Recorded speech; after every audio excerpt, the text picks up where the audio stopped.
नस्ली श्रेष्ठता और पूर्वाग्रह। कई ब्रिटिश लोगों का मानना था कि वे नस्लीय रूप से भारतीयों से श्रेष्ठ हैं। यह विचार 19वीं सदी के यूरोपियंस के सिद्धांतों में निहित था। भारतीयों को अक्सर ब्रिटिश द्वारा वर्णित किया जाता था का श्वेत व्यक्ति का बोझ और सभ्य बनाने का मिशन, जो कुछ अंग्रेजों का मानना था कि वे भारत में मूल निवासियों को सभ्य बनाने और पश्चिमी ज्ञान विषयी धर्म और आधुनिकता लाने के लिए आए थे। जिस विचार को बढ़ावा दिया या प्राचीन भारत के प्रति प्रशंसा ओरिएंटलिज्म, विलियम जोन्स और चार्ल्स विल्किंस जैसे शुरुआती ब्रिटिश विद्वान भारत के प्राचीन ग्रंथों गणित, खगोल विज्ञान और भाषाओं से मोहित थे। वे भारत के प्राचीन ग्रंथों गणित, खगोल विज्ञान और भाषाओं का सम्मान करते थे। आर्थिक शोषण और औचित्य।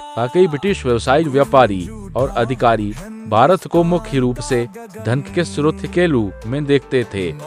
उन्होंने यह दावा करके अपने शासन को उचित ठहराया कि ब्रिटिश शासन फूट डालो और राजद्रोह का रवैया। अंग्रेज अक्सर भारतीय समाज को जाति, धर्म और क्षेत्र के आधार पर विभाजित मानते थे। उनका मानना था कि आंतरिक विभाजन के कारण भारतीय खुद पर शासन नहीं कर सकते और इस प्रकार विद्रोह के बाद संदेह और भय 1857 के विद्रोह के बाद ब्रिटिशों का रवैया कठोर हो गया।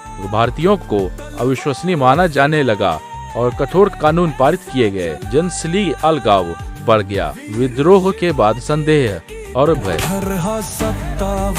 7 के विद्रोह के बाद ब्रिटिशों का रवैया कठोर हो गया। भारतीयों को अविश्वसनीय माना जाने लगा और कठोर कानून पारित किए गए। जनसली अलगाव बढ़ गया।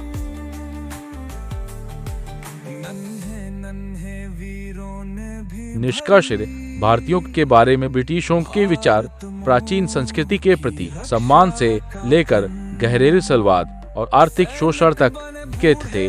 उनकी नीतियों ने इन मिश्र दृष्टिकोणों को प्रतिबिंबित किया और स्वतंत्रता की विरासत बनाने में मदद की।